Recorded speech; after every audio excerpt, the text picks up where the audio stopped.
Sabar ya nak, sebentar lagi kamu keluar.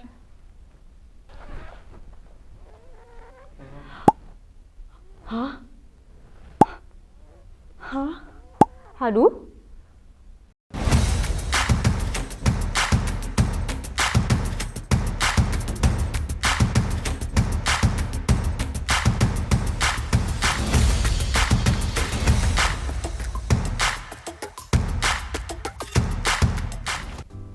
Haduh, para pemilik anabul sering mendengar statement barusan.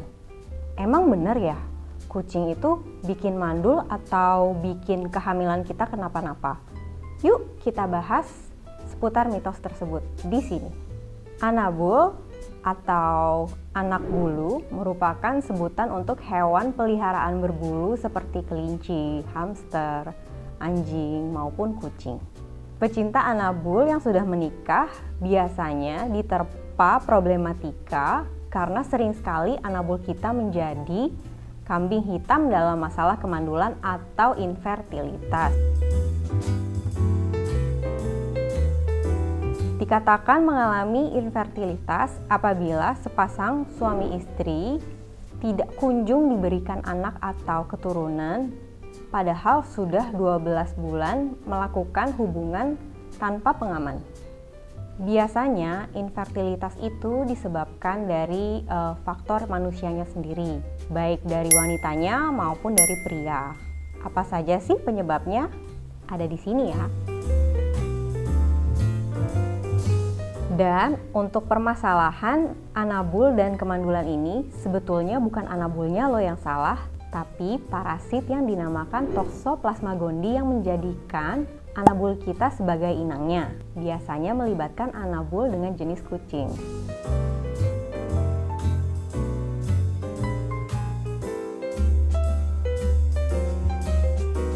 Jawaban untuk kedua pertanyaan tersebut adalah tidak. Nah, yuk kita kenalan dengan Toxoplasma gondii. Toxoplasma gondii merupakan parasit protozoa yang dapat menyerang makhluk berdarah panas seperti hewan dan manusia. Parasit ini menyebabkan penyakit toksoplasmosis. Dalam penyebaran toksoplasmosis, kucing berperan sebagai inang atau host. Kucing dapat terinfeksi jika mereka memakan binatang seperti binatang pengerat, burung, kecoa, atau binatang kecil lainnya yang juga terinfeksi toksoplasma. Kemudian, kucing tersebut menjadi terinfeksi dan dapat mengeluarkan telur atau ookis dari parasit Toxoplasma gondii melalui fesesnya selama kurang lebih 3 minggu. Jadi, tidak selamanya kucing terjangkit toksoplasma ya. Bahkan jika sudah pernah terinfeksi sebelumnya, maka kucing dapat memiliki imunitas sehingga sudah tidak mengeluarkan parasit ini pada fesesnya.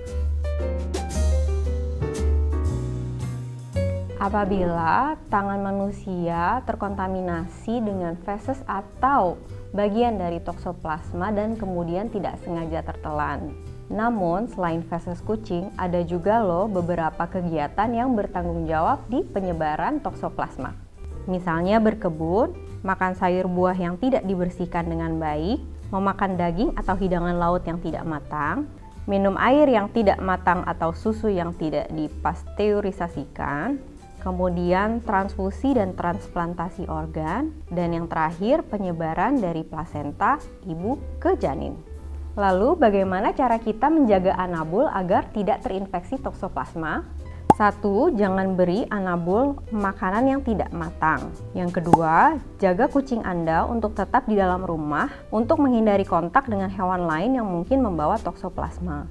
3. Jika berencana mengadopsi kucing liar, bawa dulu ke dokter hewan dan pisahkan dengan hewan yang sudah dimiliki. 4. Jaga kesehatan kucing Anda. Nah, bagaimana caranya agar kita tidak terkena toksoplasma? 1. Jangan mengadopsi kucing baru, anak kucing, atau kucing liar saat Anda sedang hamil. 2. Hindari mengganti pasir kucing. Namun jika memang tidak ada orang yang bisa menggantikan, selalu gunakan alat pelindung seperti sarung tangan dan jangan lupa untuk mencuci tangan dengan air dan sabun setelahnya.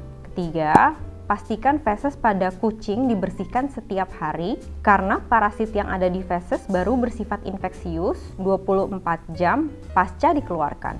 4. Tempatkan pasir kucing jauh dari akses atau lokasi penyimpanan makanan Anda dan pilihlah kotak yang tertutup untuk pasir kucing Anda.